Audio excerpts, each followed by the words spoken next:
Hey all, and welcome back today. We're diving into a story that has stirred a lot of emotion and reflection across America and around the world. The passing of former Vice President Dick Cheney, who died at the age of 84 at his home surrounded by family. Whether you admired his strength or questioned his decisions, there's no denying that Cheney was one of the most powerful and polarizing figures in modern U.S. history. So, let's take a few minutes to look back, not just at the man himself, but at what his life and legacy tell us about power, leadership, and the complicated balance between security and freedom. Born in Lincoln, Nebraska in 1941, Dick Cheney's journey to power was anything but ordinary. He didn't start out with dreams of being one of Washington's most influential figures. In fact, his early years were marked by a mix of ambition and uncertainty. He eventually found his footing in politics, serving as White House Chief of Staff under President Gerald Ford, then as a congressman from Wyoming, and later as Secretary of Defense under George H.W. Bush. Along the way, Cheney built a reputation for being a quiet but formidable force, a man who preferred to work behind the scenes, yet shaped some of the biggest decisions in U.S. history. When George W. Bush tapped Cheney as his running mate in 2000, many thought he'd be the steady hand behind a relatively inexperienced president. But after the attacks on September 11, 2001, everything changed.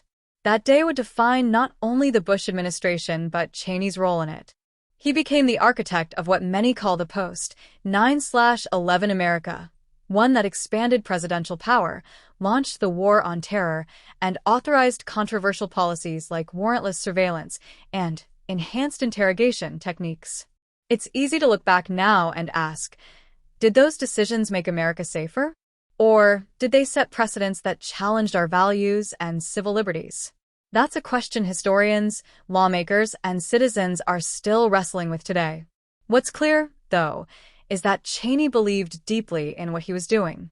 He once said, "We have to work the dark side if we're going to defeat terror." To him, the ends justified the means, and he carried that conviction, even when it cost him politically. The Iraq War, perhaps his most controversial legacy, remains one of the defining chapters of his career. The invasion, based on the belief that Saddam Hussein possessed weapons of mass destruction, would reshape global politics and lead to years of criticism, both from abroad and within the U.S. Cheney stood by it, long after most others distanced themselves. That kind of conviction or stubbornness, depending on how you see it, defined who he was. It's rare to see a leader so unwilling to apologize or backtrack. But it's also what made him such a fascinating and divisive figure. Outside the war rooms and politics, Cheney's life was marked by personal struggle. He suffered multiple heart attacks, underwent bypass surgeries, and in 2012, received a heart transplant. Through it all, he stayed active in public life, mentoring, writing, and even appearing in documentaries that examined his own decisions.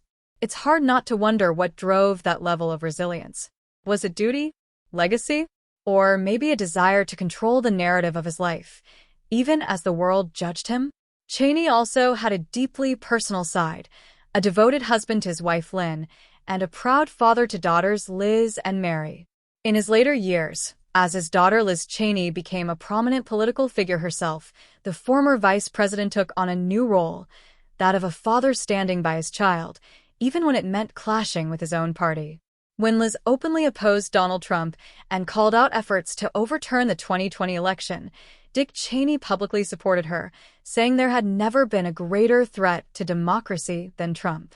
That move surprised some, but it also reminded the world that for all his iron-fisted politics, Cheney still had his own code of loyalty and principle. His passing marks the end of an era, not just for the Bush years or the War on Terror, but for a generation of leaders who believed in a strong, centralized America willing to project power anywhere in the world. Whether you agree or disagree with his choices, there's no denying that he helped redefine the role of the vice president and the reach of executive power. Think about that. Before Cheney, the vice presidency was often symbolic.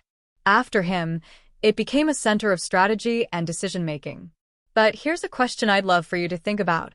Can a leader's determination to protect a nation justify breaking some of its own rules?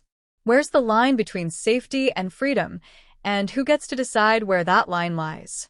Cheney believed he was doing what was necessary to keep Americans safe. Yet, decades later, we're still debating the cost of those choices.